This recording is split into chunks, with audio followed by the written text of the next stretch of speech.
Navoiy Innovatsiyalar universiteti qisqa fursatlar ichida mingdan ortiq iqtidorli talabalarni kashf etdi.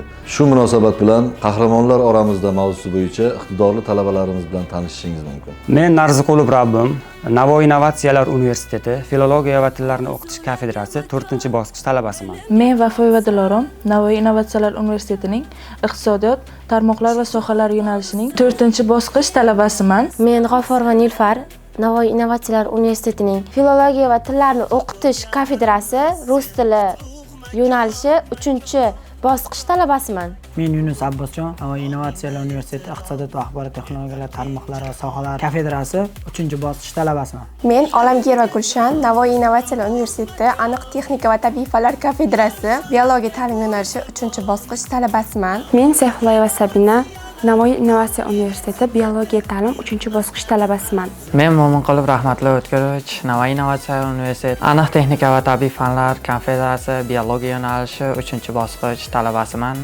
Men Navoiy Innovatsiyalar universiteti Filologiya va tillarni o'qitish o'zbek tili kafedrasi 3-bosqich talabasiman. Men Navoiy Innovatsiyalar universiteti aniq texnika va tabiiy fanlar kafedrasi biologiya yo'nalishi 3-bosqich talabasi Ibodullayeva Sabina. Men Rashidova Zulayxon, Navoiy Innovatsiyalar universiteti aniq texnika va tabiiy fanlar kafedrasi biologiya kunduzgi ta'lim yo'nalishi 3-bosqich talabasiman. Men Musayeva Ruxsora, Navoiy Innovatsiyalar universiteti iqtisodiyot yo'nalishi 2-bosqich talabasiman. Ilmiy amaliy konferensiyalarda ishtirok etib, bir qancha medallar sohibi bo'ldim. Universitetimizda iqtidorli talabalar uchun keng imkoniyatlar yaratilgan.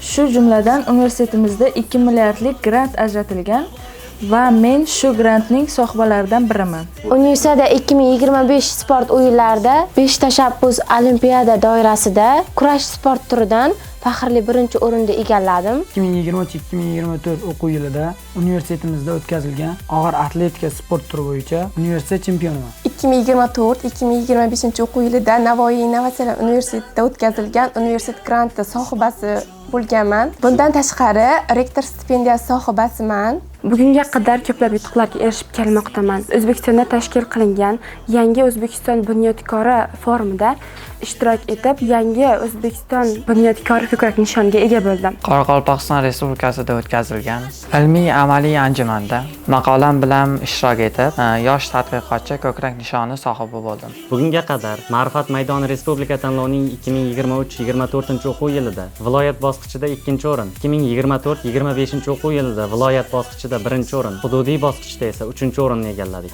Shu kungacha erishgan yutuqlarim 4 karra rektor stipendiyasi sohibasi, 1 karra universitet granti, bundan tashqari 20 dan ortiq maqolalarim bilan ilmiy konferensiyalarda ishtirok etganman. Erishgan yutuqlarim haqida gapiradigan bo'lsam, 2025 Universiada kurash musobaqasi bo'yicha 62 kg vazn bo'yicha viloyat bosqichi ishtirokchisiman. Jumladan Samarqand viloyatida o'tkazilgan ilmiy amaliy konferensiyada o'z maqolam bilan ma'ruzachi sifatida faol qatnashib, 5 ta muhrli sertifikat va diplom ko'krak nishoni bilan taqdirlanganman. Qolaversa, respublikada o'tkazilgan oliy ta'lim muassasalari o'rtasida Ma'rifat maydoni respublika ko'rik tanlovida faxrli 3-o'rin sohibi bo'ldik. Bundan tashqari men 1-respublika fan olimpiadasida innovatsion iqtisodiyot fanidan faxrli 1-o'rinni egallaganman. Navoiy Innovatsiyalar universitetida o'tkazilgan universitet malikasi ko'rik tanlovida faol qatnashib, eng mahoratli qiz laminatsiyasi g'olibasi bo'lganman.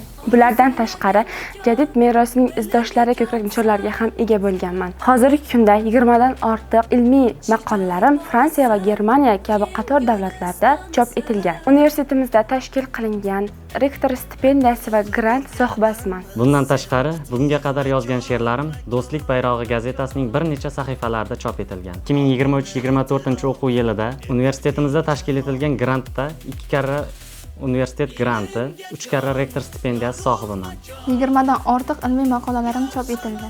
4 karra rektor stipendiyasi hamda universitet granti sohibasiman. Qoraqalpog'iston Respublikasida tashkil etilgan Renessans ijodkorlari to'plamida ilmiy maqolam bilan ishtirok etganman. Renessans ijodkorlari statuetkasi bilan taqdirlandim va to'plamda ilmiy maqolam chop etildi. Qoraqalpog'iston Respublikasida tashkil etilgan ilmiy amaliy anjumanda faol ishtirok etib, eng yaxshi tadqiqotchi ko'krak nishoni bilan taqdirlandim. Hozirgi kungacha erishgan yutuqlarim haqida gapiradigan bo'lsam, hozirgi kunda 200 dan ortiq mualliflik she'rlarim bor.